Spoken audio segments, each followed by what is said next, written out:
뭐죠? 아, 여기는 뭐 30대니까 김효진 씨야 뭐. 네, 네. 네.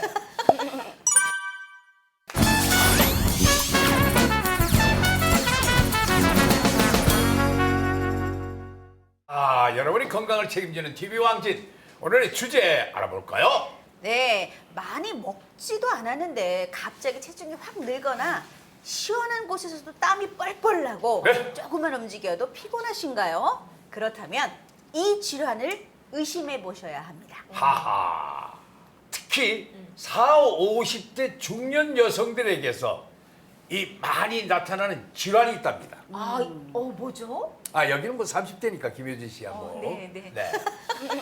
부정맥과 신부전증 등의 합병증으로 이어질 수 있다고 합니다. 이 네, 질환이. 네. 그래서 더욱더 주의가 필요하다고 합니다. 네, 문제는 많은 분들이 이미 이 질환을 앓고 있는데도 네. 단순히 개인적인 체질이나 갱년기 증상으로 여겨서 방치하는 경우가 많다고 합니다.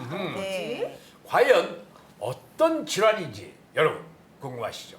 TV 왕진 오늘의 주제 지금 바로 공개합니다. 내 몸의 지휘자 갑상선. 그렇죠, 그렇죠. 아니, 네. 갑씨가 요즘 아주 그냥 무서워요. 그러니까요. 진짜 요즘 네. 들어서 많이들 이렇게 많이 앓고 계시는 것 같아요. 네. 성이 갑이고 이름이 상선입니다. 갑상선. 이 질환이 새로운 국민병이라고 불릴 정도로 네. 최근에 환자 수가 급증했다고 합니다. 네. 맞아요. 이 건강보험 심사평가원 통계에 따르면요, 갑상선 질환으로 병원을 찾는 환자는 2019년 기준 약 145만 명에 이른다고 하는데요. 그래서 오늘은 갑상선 질환에 대한 모든 것을 자세히 알아보도록 하겠습니다. 갑상선이 우리 몸에서 굉장히 중요한 역할을 한다고 합니다. 그렇죠. 김준영 선생님, 갑상선이란 우선 무엇인지부터 자세한 설명을 부탁드립니다. 네, 갑상선 질환이 최근에 굉장히 급증을 하고 있는데요.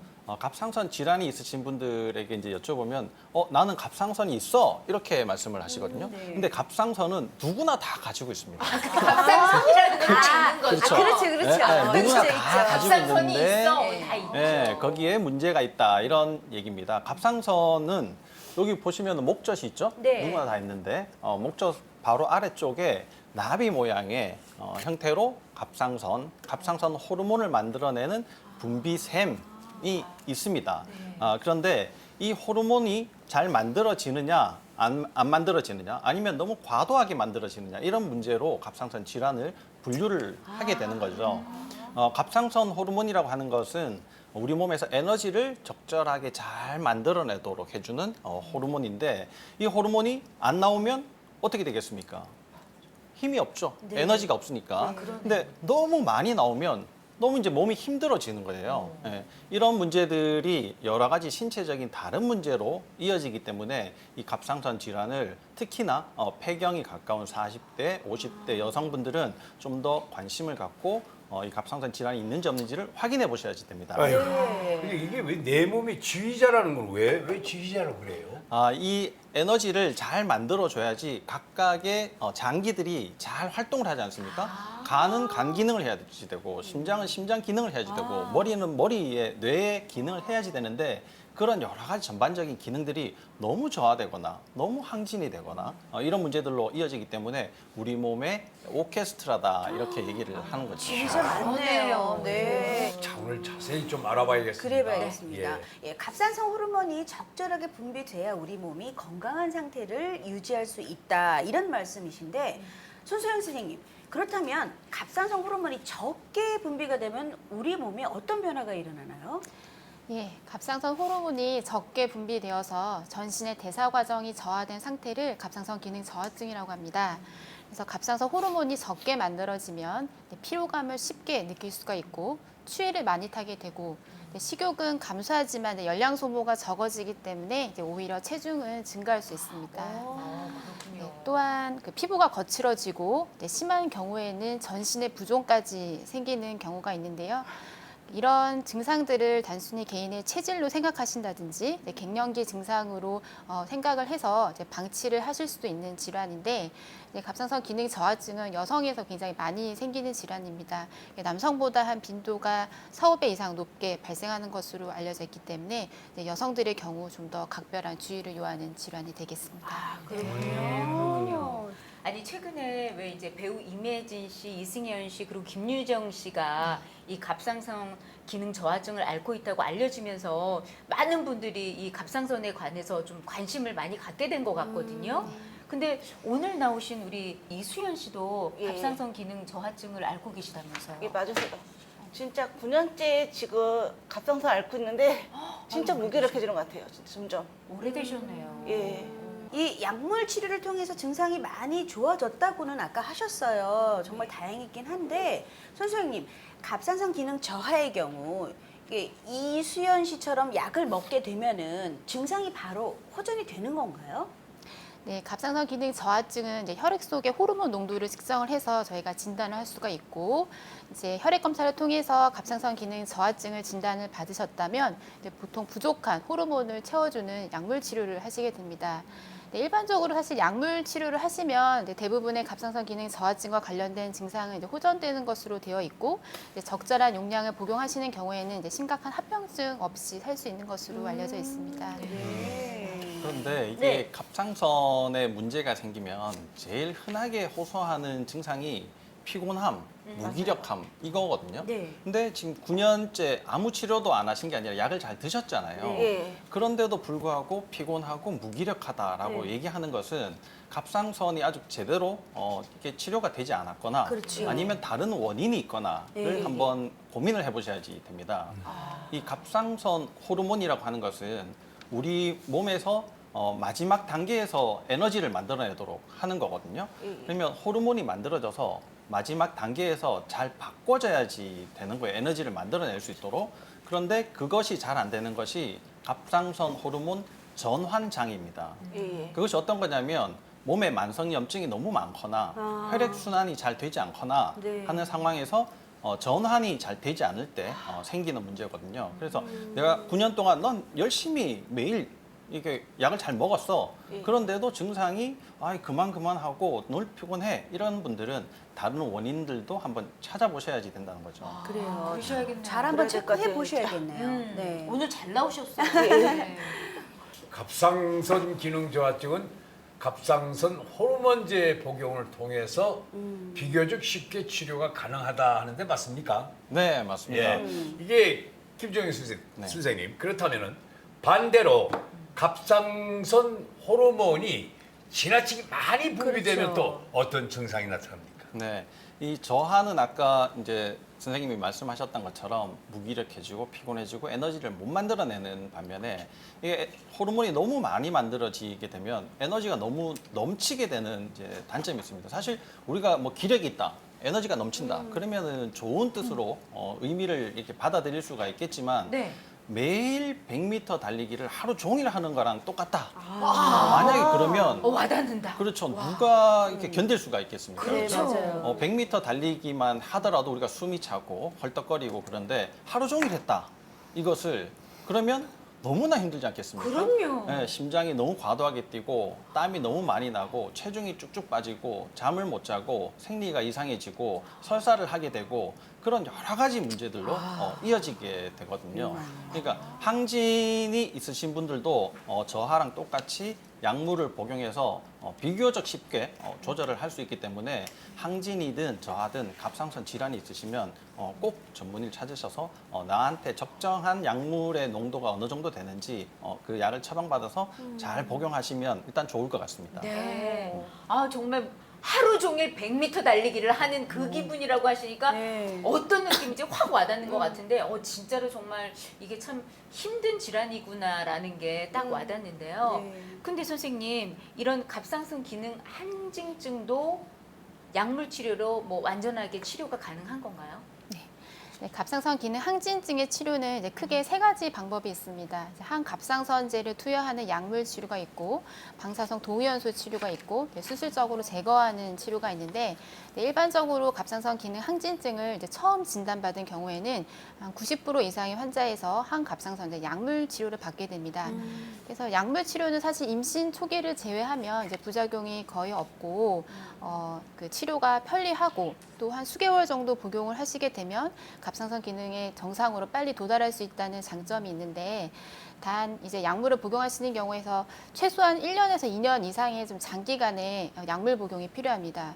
또한 약물을 중단하게 되면은 좀 완치율이 낮다는 단점이 있는데, 한 재발률이 한 20% 정도 되는 것으로 되어 있어서 완치율이 다소 낮다는 단점이 있습니다. 네. 그래요. 김준우 선생님, 약물 치료에 비해서 그럼 다른 치료 방법은 재발 위험률이 좀 떨어지나요? 그렇죠. 다른 방법이라고 하면 이제 갑상선이 너무 말썽을 부리고 있으니까 이 말썽 부리는 갑상선을 좀 제거를 해버리는 방법이 있습니다. 수술이요? 아예. 네.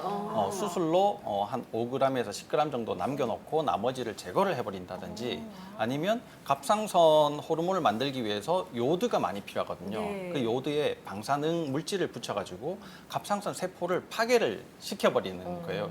둘 다 어쨌든 갑상선 세포를 없애버리기 때문에 그쵸. 재발률은 거의 제로에 가깝다. 그렇군요. 이렇게 보시면 되겠죠.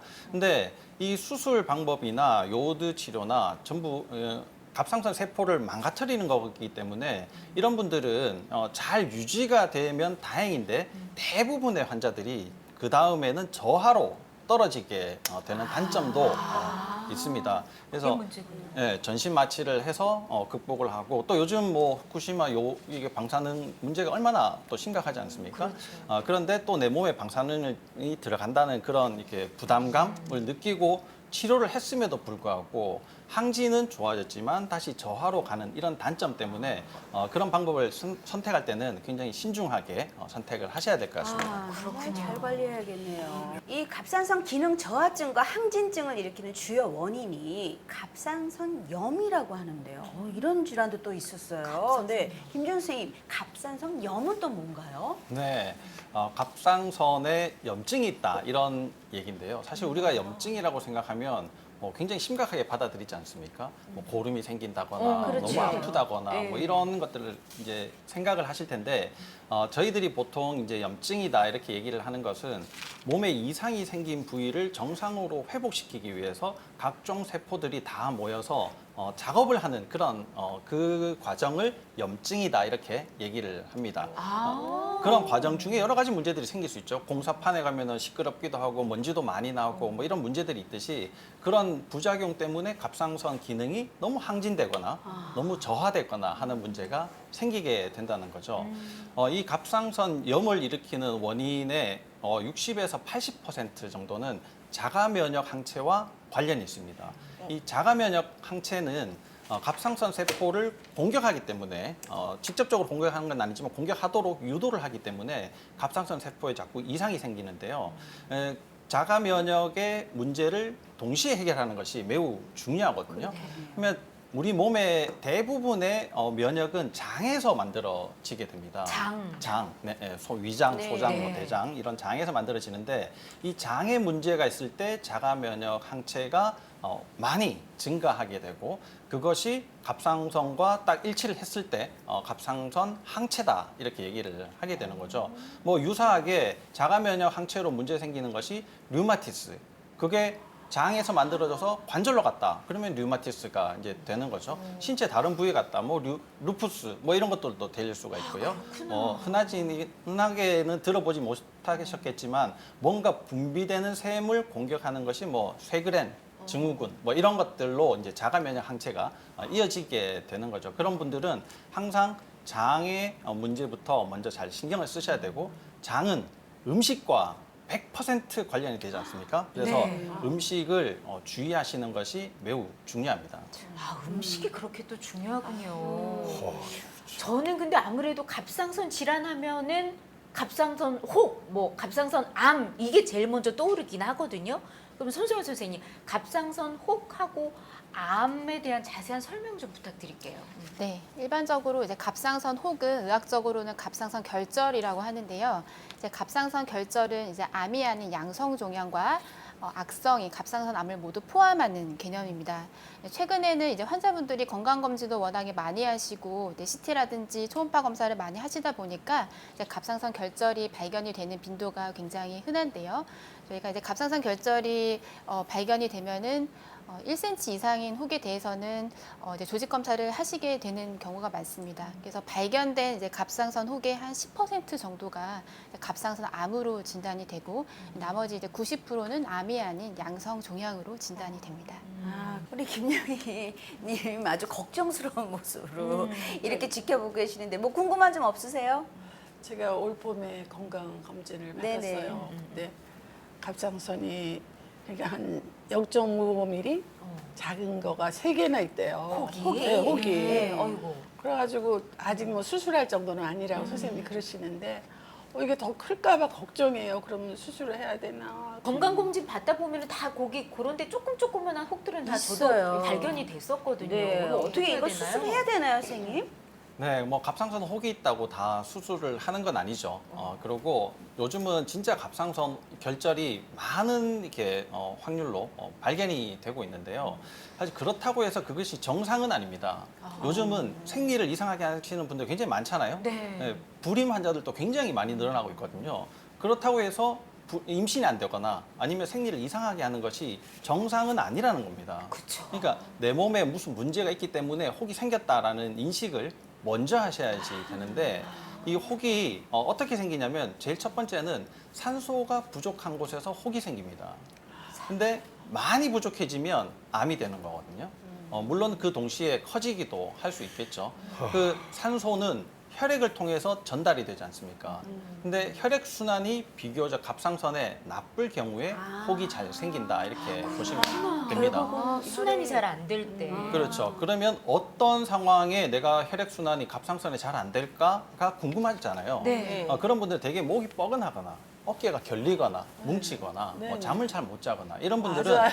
되게 이 상체의 혈액 순환이 나쁘다. 근데 이 상체의 가운데에 갑상선이 있거든요. 그러니까 갑상선에 여러 문제들이 많이 생길 수가 있는 거고 그 중에 이제 결절이 생기기 시작했다 이렇게 이해를 하셔야 됩니다. 지금 말씀하신 가운데서 어떤 증상들이 저는 요즘 스마트폰 많이 하잖아요. 그렇죠, 다들 그래서 그렇죠. 그래서 이렇게 목이 많이 아프고. 너튜브 많이 보시죠? 네. 그리고 특히 또 오른쪽 어깨가 어깨. 더 아프고. 어깨 아프고. 그렇죠. 선생님 말씀하실 때 맞아 그러시는데 그래. 진짜 그렇죠. 요새 네. 근데 많은 분들이 그런 증상들이 있는데 있죠. 갑상선에 내가 문제가 있는지 한 번은 체크를 해봐야겠네요. 그렇죠. 예. 네. 스마트폰 이거 많이 사용해서 그러나 네. 하고 또 맞아요. 그러니까 넘어갈 수 서울이 그냥 흘려버리죠. 그러면은 절대 안 되겠네요. 근데 보통 왜 일반적으로 선생님 갑상선 암은 착한 암이라고 그래서 수술하지 않아도 된다고 뭐 말씀하시는 분들도 꽤 많은 것 같더라고요. 네? 손소영 선생님 정말 갑상선 암은 착한 암 맞나요? 암 중에 착한 애들이 있나요? 예, 갑상선암은 사실 다른 암종에 비해서는 이제 비교적 천천히 자라고 저희가 이제 5년 생존율이 95% 이상이기 때문에 이제 예후가 굉장히 좋은 암으로 분류가 되는 것은 맞습니다. 우리나라 환자분들의 경우에도 90% 이상의 환자분들이 이제 유두암이라고 이제 굉장히 예후가 좋은 암으로 이제 분류가 되는데요. 그렇지만 이제 일부에서는 이제 예후가 좋지 않은 또 전이를 잘하는 그런 암종도 있기 때문에 모든 갑상선 암이 착한 암이라는 것은 좀 잘못된 상식이라고 할 수가 있습니다. 그렇지. 예, 그래서 저희가 사실은 이제 수술을 해도 괜찮다는 표현보다는 이제 초음파를 통한 적극적인 감시라는 이제 의학적인 표현을 쓰는데요. 만약에 이제 갑상선암이 유두암이고 크기가 1cm보다 작고 이제 초음파에서 그런 종양의 위치가 나쁘지 않고 조금 연령이 좀 높으신 분들한테서는 바로 수술을 하지 않고 초음파 추적 관찰, 즉 적극적인 감시요법을 쓰기도 합니다.